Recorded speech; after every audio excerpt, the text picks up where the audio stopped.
Salve Maria, você está na rádio do Apostolado Nossa Senhora do Rosário de Lepanto. O apostolado leigo tem, aliás, como qualquer outro apostolado, duas funções. A de conservar e a de conquistar ambas, as quais, podemos dizer, se impõem com urgência à igreja atual. E por falar em apostolado leigo, não podemos deixar aqui de narrar um tema muito bom do apostolado Pacientes na Tribulação. Toda semana a gente dá faz uma visita nos apostolados e o apostolado Pacientes na Tribulação do nosso amigo Márcio, que faz um trabalho que a gente vem acompanhando há muito tempo e que devemos narrar seus artigos, porque é difícil fazer o apostolado hoje, o apostolado leigo, E o Pacientes na Tribulação tem um artigo interessante que nós vamos narrar hoje na rádio, E acredito que vocês vão gostar. E visite o apostolado dele também, o blog, para se entender um pouco mais, do nosso trabalho. A NSR Lepanto, mais uma voz da tradição católica.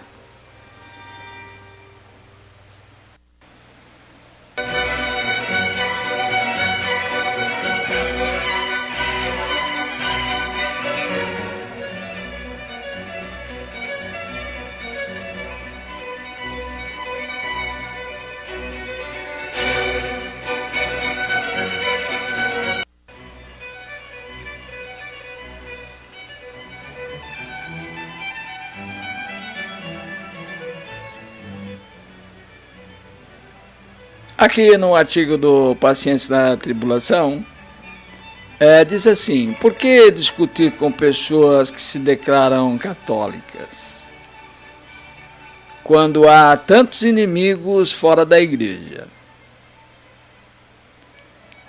Há tantos assuntos a serem tratados que eu nem sei por qual começar. De qualquer forma, vou cobrir com este aqui uma lacuna que há muito tempo já deveria ter sido coberta de fato, sendo este um blog católico destinado especialmente a combater os inimigos internos que se infiltraram na igreja. Há algumas pessoas que não compreendem o sentido do nosso trabalho. Algumas demonstram claramente sua má-fé, mas outras podem realmente ter sinceras dúvidas sobre a oportunidade e necessidade da apologética. E é isto que pretendo ajudar a esclarecer com este artigo, Intramuros Ecclesia. Bem, quem já está há algum tempo na tradição vai considerar esse artigo óbvio demais, mas o objetivo dele é esclarecer os católicos que estão desorientados no meio dessa confusão, e de demonstrar-lhes os motivos do combate tradicionalista. Obviamente todo organismo, toda instituição tem de lutar contra ameaças externas. Mas se existe um inimigo interno, este deve ser combatido em primeiro lugar, porque é sempre o mais danoso.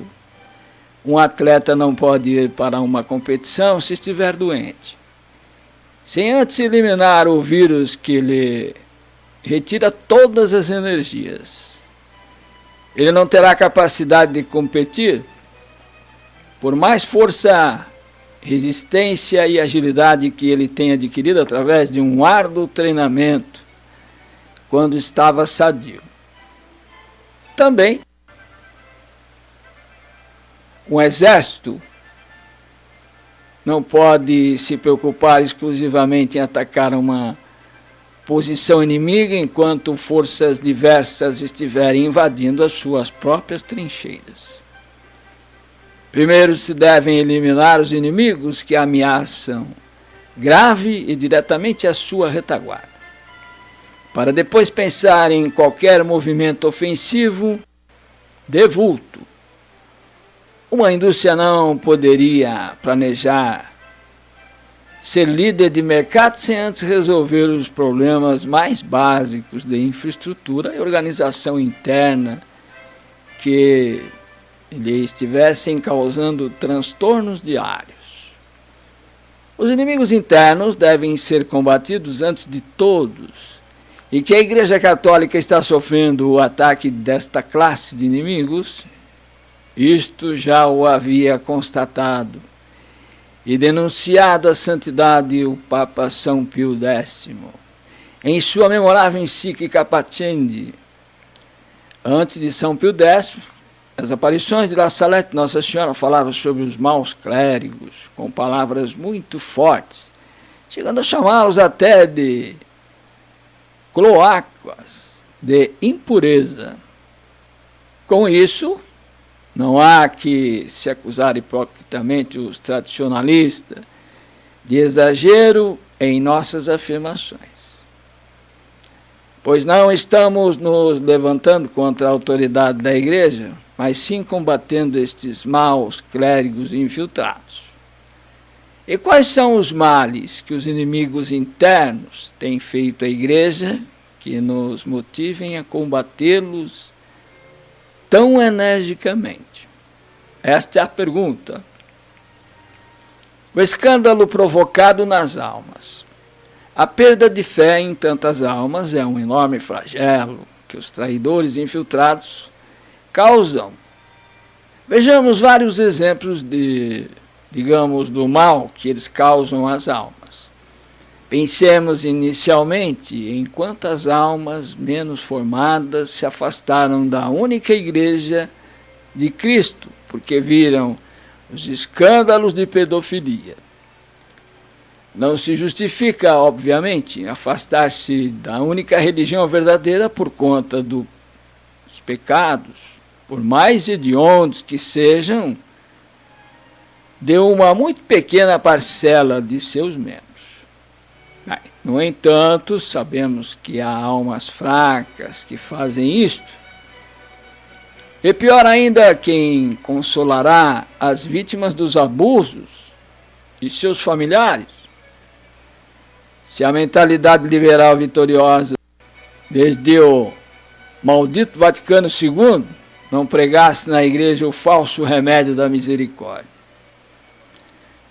Virtude muitíssimo deformada nos nossos dias, não teríamos uma situação tão dramática como esta.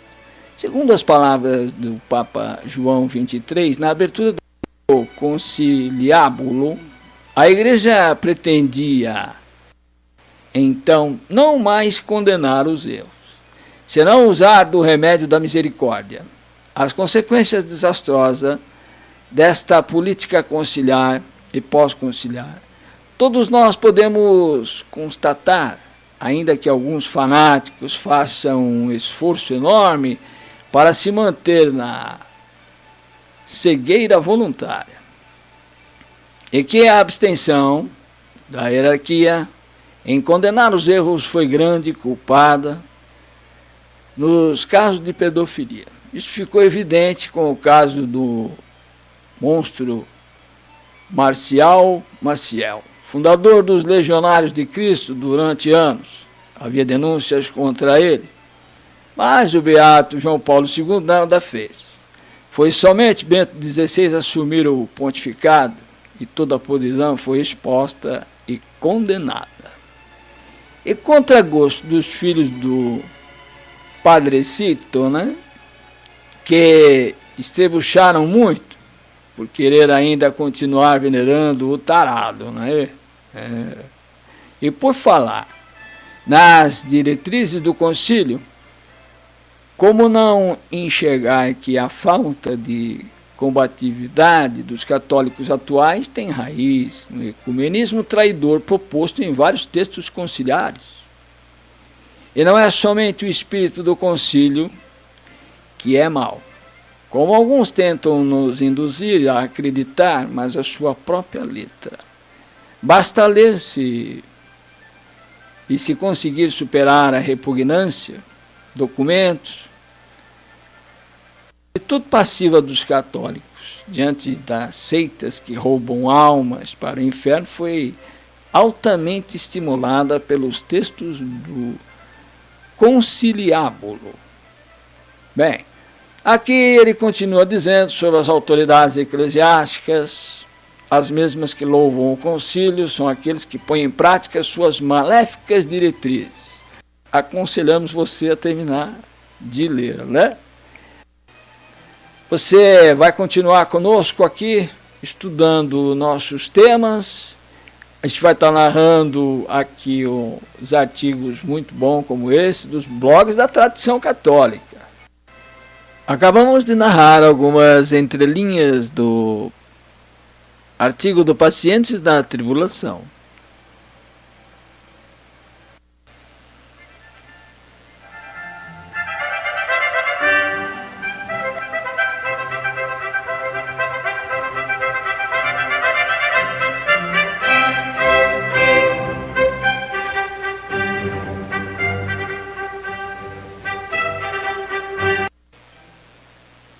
A NSR Lepanto, mais uma voz da tradição católica.